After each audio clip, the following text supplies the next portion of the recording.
ધોરણ 11 ચેપ્ટર ચોથો lecture number 26 અને સ્વાધ્યાયનો 4.14 દાખલો બહુ જ મસ્ત છે. રકમ પર ખાલી ધ્યાન આપજો. એમ કીધું છે એક બંદર એટલે પોર્ટ. બંદર એટલે વાંદરાની વાત નથી કરતા. બંદર એટલે પોર્ટ, એક પોર્ટ. એવું કહેવાય પેલું જ્યાં હોડીઓ ને બોટ ને આવતું હોય, જેમ ચેન્નઈ પોર્ટ કહેવાય, હાર્બર, એવું કીધું છે. પાસે હવા 72 કિમી પર કલાકની ઝડપથી વહી રહી છે. ધ્યાન આપજો. કેટલી કિમીથી? 72 કિમી પર કલાકની ઝડપથી સ્પીડ આપેલી છે હવાની. આ બંદરમાં ઉભેલી એક નૌકા ઉપર લગાડેલ ઝંડો. નૌકા ઉપર લગાડેલ એક ઝંડો. આજ મેન છે બેટા. જ્યારે હોડી સ્થિર હોય ત્યારે. સ્થિર છે, ઉભેલી કીધી છે. ઉભેલી ઉભેલી એટલે કેવી થાય? સ્થિર. હોડી જ્યારે સ્થિર હોય ત્યારે એ ઝંડો, અહીંયા નૌકા મૂકો તમે, આમ આ હોડી છે તમારી.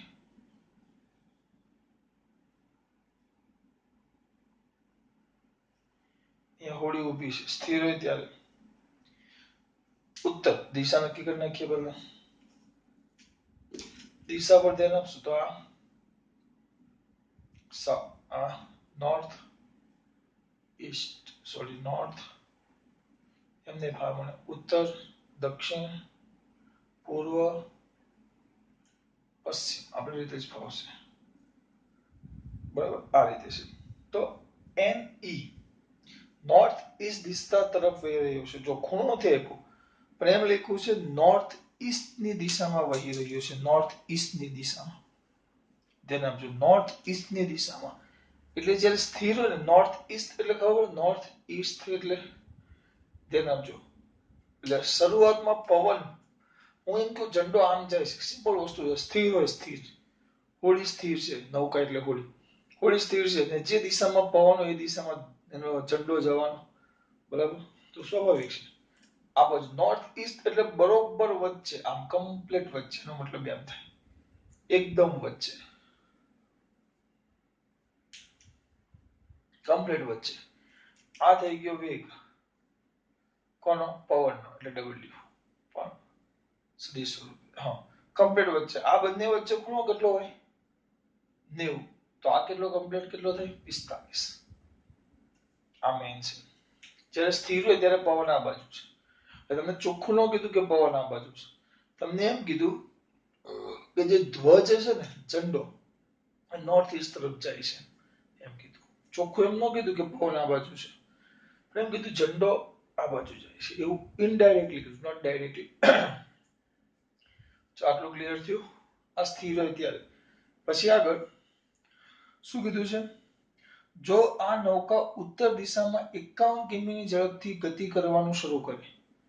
હવે આ નૌકા ઉત્તર દિશામાં, આમ, એટલે આ પવનનો વેગ છે, અને આપણી આ નૌકા છે ઉત્તર દિશામાં, એટલે ઉપર, આમ.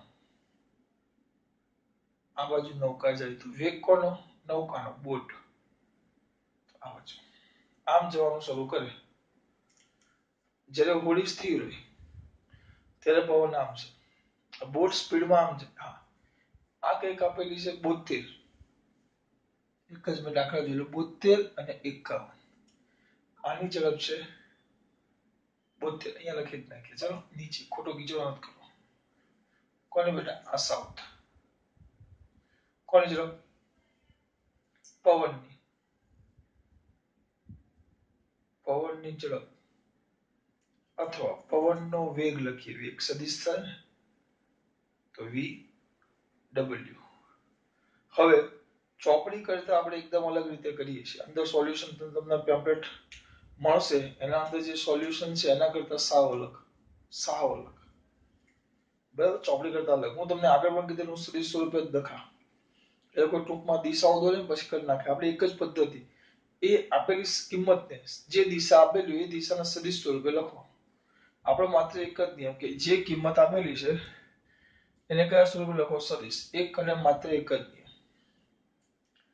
આ બાજુ જાય છે બરાબર મેં તમને આગળ બૂમો પાડીને કીધું આ આપણા માટે આઈ કેરેટ થાય આ આપણા માટે જે કેરેટ થાય આ માઇનસ આઈ થાય અને આ માઇનસ જે થાય આ બધા આપણા માટે હતા હવે જાય છે આ 45 તો મારા દીકરાને કદાચ યાદ હોય તો આ બાજુ લખો આગળ મેં લખેલું પણ દરેક દાખલામાં પાછું યાદ કરાવું છું તો આ સદિશ છે મારો એ જેને અહીંયા બનાવેલો ખૂણો છે થીટા તો એનો x ઘટક થાય ax અને એનો y ઘટક થાય x ઘટક બરાબર આપણે લખતા a cos થીટા અને એનો y ઘટક થાય ay બરાબર a sin થીટા તો હવે આપણે પરિણામી e લેવાનો છે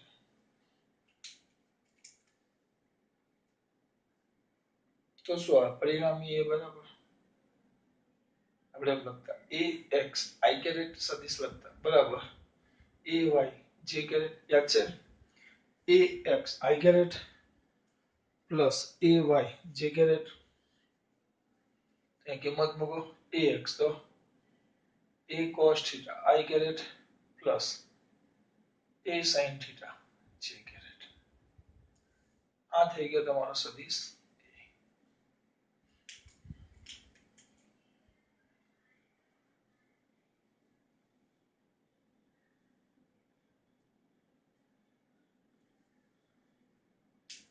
આ વસ્તુ મેન છે એટલે ખબર આ રીતે લખવાનું હોય તો આપણો સદિશ વેક્ટર v છે ઓમેગા બરાબર આ 75 છે જોજો ધ્યાન આપજો હવે a એટલે એનું મૂલ્ય આનું મૂલ્ય આપણને ખબર છે આ કેટલી સ્પીડે જાય છે 72 એકમ છે 72 કિમી પર કલાક અને આ ભાઈ જાય છે 51 આની ઝડપ છે 51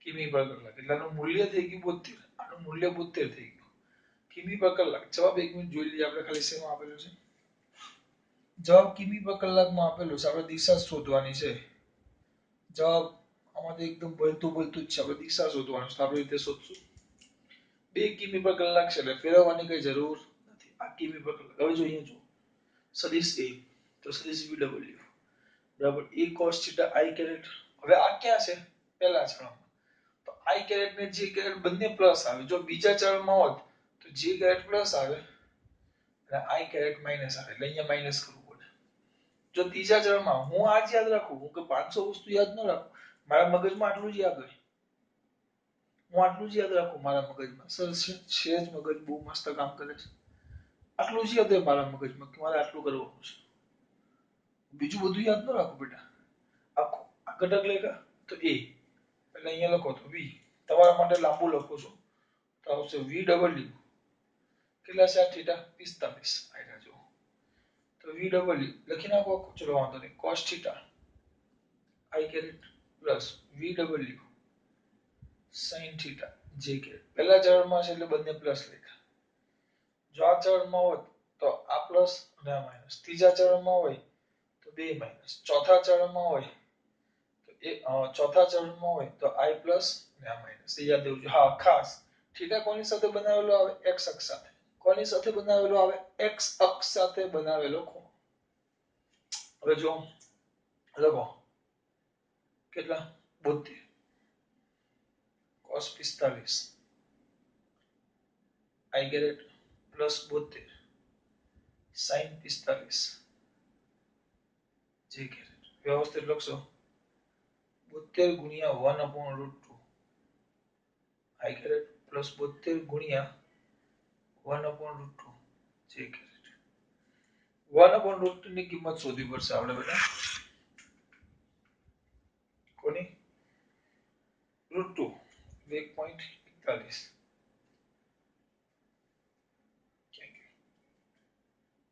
1 ભાગ્યા 41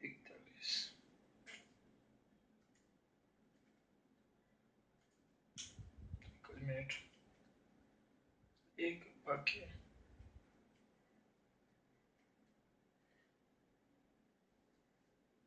51.7092 ગુણ્યા 72 કરો ફટાફટ કરતા જજો મારી હાથે 51.063 આપણે 51.06 લખી નાખીએ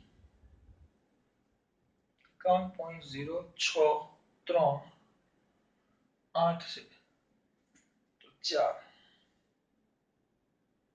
આઈ ગેટ ઇટ પ્લસ એ જ આવશે 51.064 જે ગેટ ઇટ આ તમારો વેગ આવ્યો કયા સ્વરૂપે સદિશ સ્વરૂપ પવનની વેગની પવનનો વેગ ની નહીં નો આ વસ્તુ સમજવાનું છે આખું અલગ રીતે કર્યું છે આ તો અઘરું નહોતી ના શરૂઆતમાં અઘરું પણ એક પદ્ધતિ ઓલ દાખલા એક જ પદ્ધતિમાં થાય આ પવનનો વેગ પછી જ રીતે કોનો વેગ આવશે પવનના વેગ પછી કોનો વેગ આવે બોટનો વેગ હે પ્રભુ બોટનો વેગ નૌકા શબ્દ વાપરેલું છે બોટ આ બાજુ જાય છે ઉત્તર તરફ તો vb is equal to કેટલો આપ્યો છે 51 સિમ્પલ એ તો સીધો ઉપર જ જાય છે તો જે કરે તો શું લખાય 51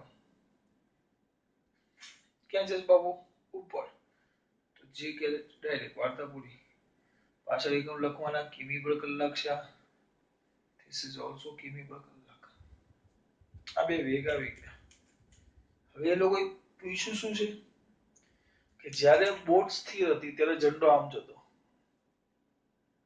જે ઝંડો હતો એ ઉત્તર અને પૂર્વની કમ્પ્લીટ વચ્ચે 45 ના ખૂણે હવે બોટ ઉપર જાય છે સ્વાભાવિક છે હવે બોટ 51 ની સ્પીડે ઉપર જાય સિમ્પલ બોટ આમ જાય પવન ભલે આમ હોય તો પરિણામે કઈક અસર તો ઝંડો કઈ દિશામાં છે એમ પૂછ્યું છે આ જે ઝંડો છે એ કઈ દિશા બોટનો જે ઉપરની નાની જે ધજા જેવું હોય એ કઈ દિશામાં જાય એ લોકો એવું પૂછ્યું છે તો એ ધજા જેવું કઈ દિશામાં જાય એવું પૂછ્યું છે તો કઈ જ નહીં તો આપણે હવે શું હોય આ તો જ્યારે એકલો સ્થિર હોય ત્યારે ઓરિજિનલ પવન આ બોટનો વેગ તો હવે આપણે કોની સાપેક્ષે શોધી લેવાનો કે બોટ ગતિ કરે તો પવનની દિશા બદલાય છે આપણે આગળ વાત કરી સ્ત્રી સાયકલ લઈને ગતિ કરતી સ્ત્રી આમ જાય વરસાદ આમ પડે તો પરિણામે આમ આવે તો એ રીતે આમ ફરે છે જો આમ જાય છે આપણે આમ જોશું બોટ આમ જાય 51 સ્પીડ આના પર પવન પાછળ લાગે એટલે પરિણામે આ પવનની દિશા કંઈક બદલાશે તો કોની સાપેક્ષે બોટની સાપેક્ષે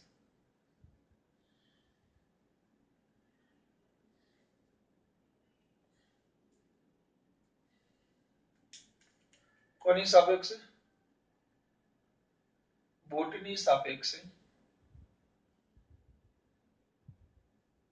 કોની સાપેક્ષે બોટની સાપેક્ષે ધ્યાન રાખજો કોની સાપેક્ષે બેટા બોટની સાપેક્ષે પવનનો વેગ તો v wb હું એક જ પકડું જો આગળ આપણે એમ જ કરતા રાષ્ટ્રીયનો વેગ લખતા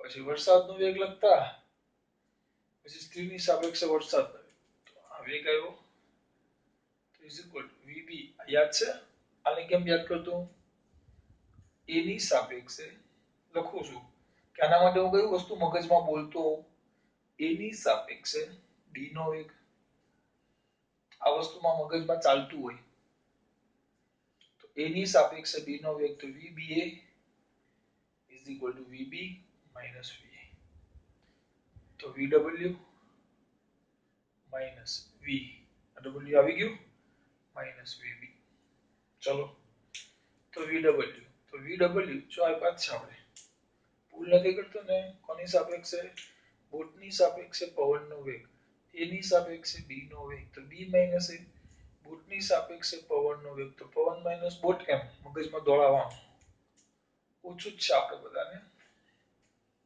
ક્યાં ગયું આવ્યો તો કેટલો છે 51 જોજો 51.064 I carry પ્લસ 51.064 જે કેરેટ આવી ગયા પ્લસ પણ નહીં માઈનસ કેટલા હશે 51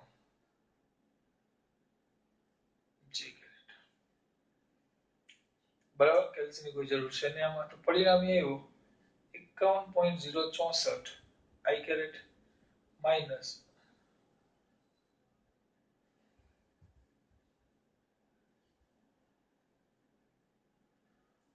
माइनस के प्लस प्लस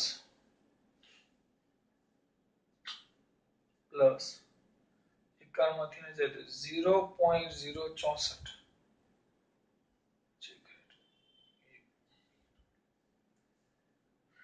આ બાદ બાકી ગઈ. હવે અંદર તમને એમ કીધું છે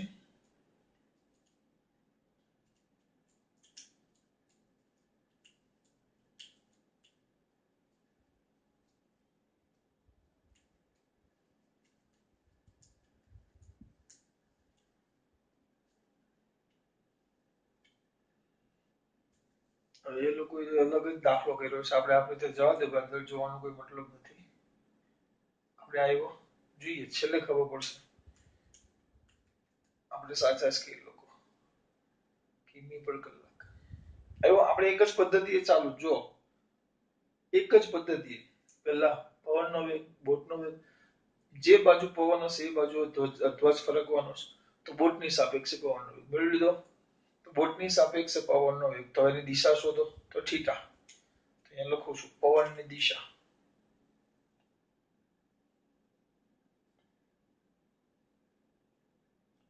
કોની દિશા? પવનની દિશા.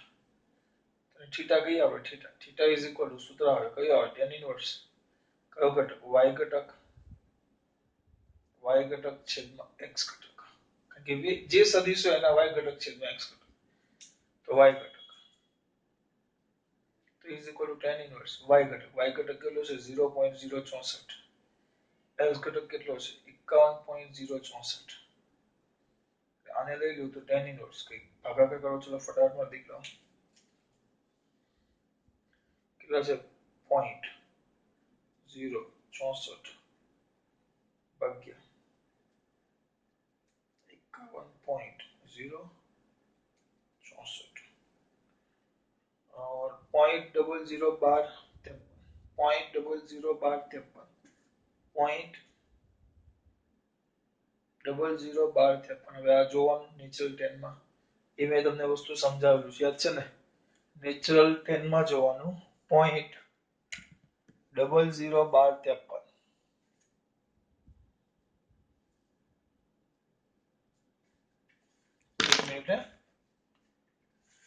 પોઈન્ટ બધા પાસે હશે જ.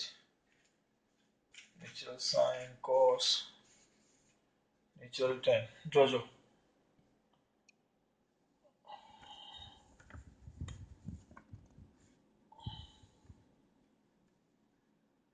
પેલું જો 0 નું જો 0 ડિગ્રીમાં પહેલા છે 4 0, પછી છે 0.17. ડાયરેક્ટ 0017 આવી ગયા.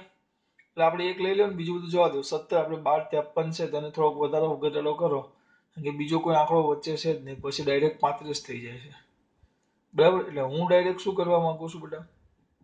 આપણે કોઈ મગજમારીમાં નથી પડવા માંગતા, ડાયરેક્ટ જ પરફેક્ટ રાઉન્ડ ફિગર લઈ લઈએ. આ 0 નું આ એક, એટલે આ તો 0 જ છે, અને આ છે જો 6 મિનિટ કહેવાય અથવા 0.1 ડિગ્રી કહેવાય. એટલે આપણે એને કહેશું કેટલા કહેશું બેટા? 0.1 ડિગ્રી. શું કહેશું આપણે એને? અહીંયા એને કહી દેશું થીટા કેટલો આવ્યો? 0.1 ડિગ્રી.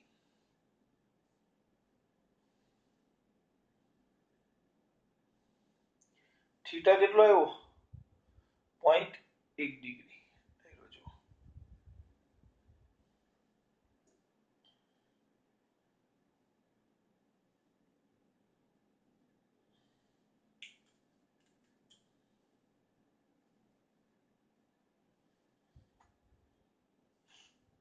આ 0.1 ડિગ્રી. 0.1 ડિગ્રી. આ કોની દિશા આવી? પવનની. એટલે કોઈ એક જ મિનિટ આપો. કોની સાથે કીધું છે આપણે જોઈ લઈએ ને.